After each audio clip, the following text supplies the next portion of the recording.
Hey I want to learn something new about black holes. What's inside a black hole? Black holes are mysterious places in space where gravity is so strong, not even light can escape. Scientists study what happens around them to understand what might be inside. The word gravity means a force that pulls things toward each other. A black hole forms when a massive star collapses. The word collapses means to fall inward and become smaller. Black holes have an edge called the event horizon.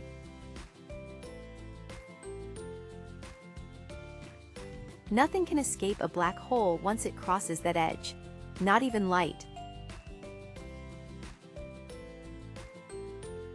Some black holes spin and create huge jets of energy.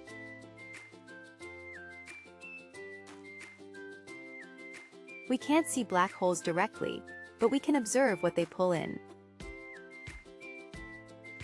Interested in more about black holes or something new? Drop a comment and let us know. Let's learn something new.